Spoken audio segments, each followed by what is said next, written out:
now senior linebacker Wade Woodaz. Y'all go ahead with questions whenever you're ready.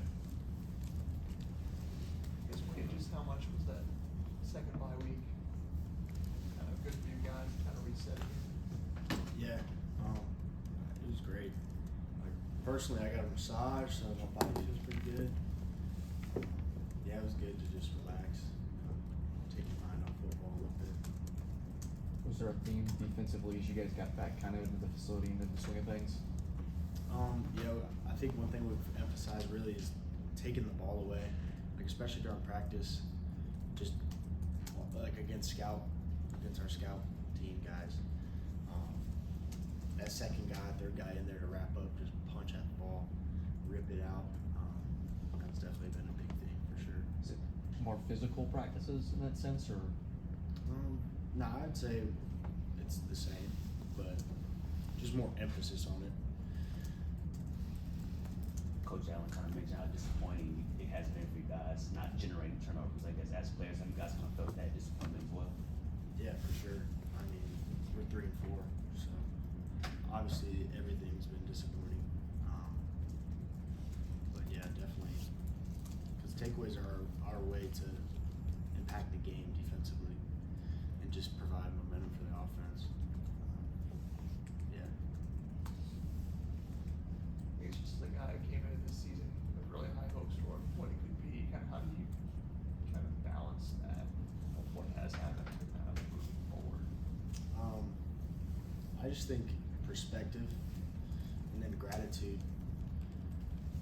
Like I've dreamt of being here since I was a kid. I have a picture of me when I was like 6 years old, standing by the rock. And now I'm here.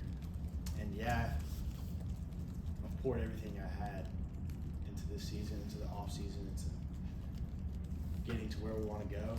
And sometimes you just don't get the results you want. But that's life. I mean, Steve Jobs, it took him 10 years to make an iPhone, right? Something like that. It's the same thing. That's a lot hard. He went through 10 years of disappointment. We've gone through 3-4 months, whatever it's been.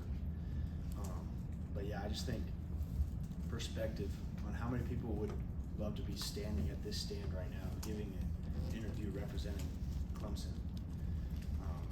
And then just a deeper appreciation of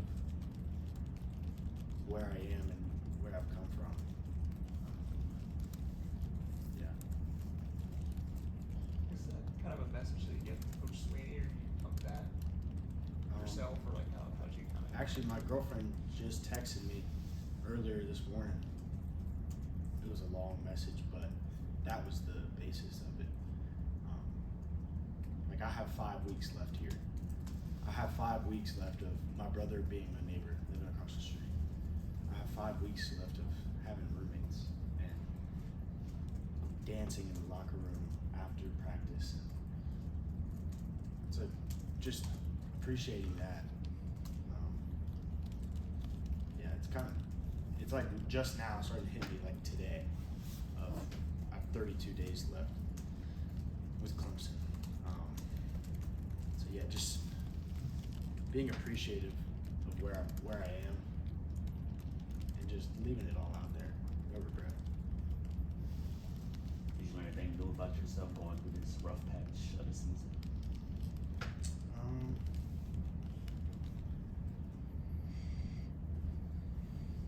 I love football. Well, I mean, I've known that, but I think like when you get out there and start practicing, you don't really think about your record or anything. You're just like, dang, I love football. I'm running around with my helmet on, headbutting people, like it's pretty fun.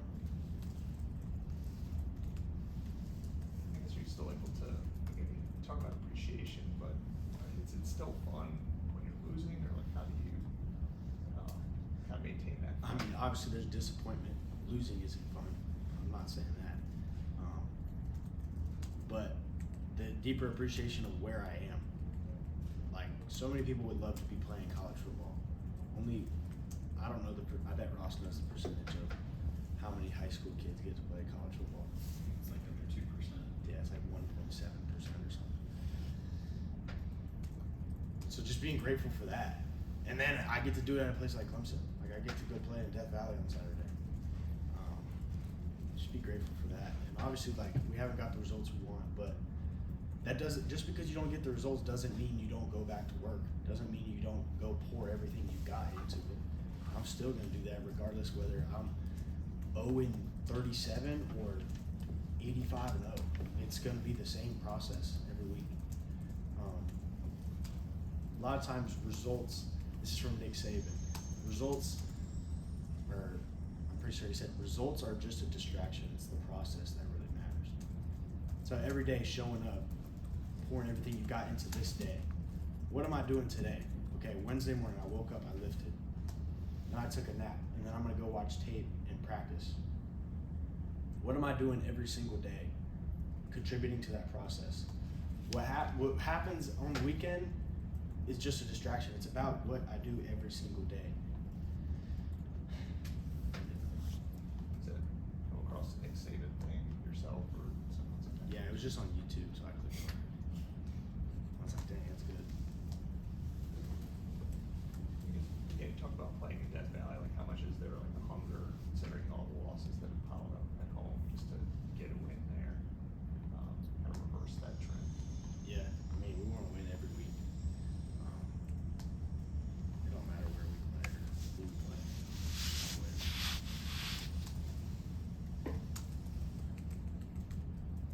Wade, you mentioned appreciation, you mentioned gratitude, you also talked about the scout team earlier. I think it's easy for a lot of people. They really don't see the scout team. It's not a lot of names they know that they think about. I mean, how valuable is it having guys like that to really give you the look that you guys need? And what is the true value of scout team and the players who comprise it? I mean, they're the unsung heroes. They get beat up just as bad as we get beat up, and they don't get the special treatment. They don't get limited reps and stuff like that because their bodies hurt. And then you just get no glory. They put the pads on and their helmet on Saturdays and stand there on the sidelines. And when you're coming from high school, where you're the guy, and then you come to Clemson and you're getting body slammed by defensive linemen, it's a very humbling feeling. So for them to have to go through that and just show up every week, and I don't hear none of them complain. They're just grateful to be here. So it's another thing, like perspective. Perspective. It's so powerful. Who are some of the guys that come to mind when you think of scout teamers from your time here? I think of Max Wilson, just because right now he's a current scout team running back, and he gives a great look. He gives everything every day. It's a game rep. Peyton Strecco is the same way. He just got back because he's been dealing with some shin splints. And then Cade Trotter, that scout team O-line, like Dom Cardoni, he's 6'9", 400 pounds, but he's trying. Yeah, those guys just get no credit ever, and they're the engine that keeps the thing rolling. So. Talked about perspective, having your brother, as your neighbor. Like, what's been the most enjoyable part of playing with your brother? First of all, it's just always nice having that sense of home. Like, I go talk to Drew, and I'm Wade, and he's Drew, and it's like we don't even play football. And then he's just hilarious too. Like I think I find him funnier because I remember him doing the same things when he was like 2 and I was 4, and it just hasn't changed. He's just bigger now, so it's way, like, I find that funny, and then his perspective also, like, just learning from him, because Drew's really smart. He never really applied himself in school, but he's a really smart kid. Yeah, I'm just grateful that I'm here with him. I guess what's an example of something that shows you he's smart? Like something he tell you. I feel like if you brought him up to this stand and had him speak to you, you could see it. just in his thought process. And he's matured a lot over the past 2 years that he's been here. And he's become much more eloquent and thoughtful when he speaks. And like watching him interact with, for example, we met with Reggie Pleasant earlier today. And just watching him talk about the Lord and talk about his journey is just like so inspiring. It's just like that's my little brother, and I like still see him in that way. But watching him speak now is just it's like a good feeling. It's heartwarming for sure. Talk about the things that remind you of like when he was 2 and still the same. Like, what are some of those things he still does? I can't like his facial expressions, stuff like that. Yeah, you know, like if you have some, do you have something? Yeah, you see that they've done the same faces since they were. Yeah. So just a random thing, just going back to Boston College, you were part of the PE Blinders Yeah. thing. Like, what was that? I guess that was Ronan's idea. Yeah. Like, what was that? Like, I guess to be all up in the scouting cap. I mean, it was fun. We were talking about it on the bus the week before. We were like, oh, dude, we should wear trench coats next week. So we like started checking the weather. We're like, it's not gonna be that cold, but whatever. Yeah, it was fun to wear them and walk in, like walk out, all unified and stuff. Were you sweating too? I think Ronan said he was sweating. Nah, I wasn't sweating. He had a 3-piece suit on and then the trench coat. I just had my regular suit and then the trench coat. Anybody else for Wade?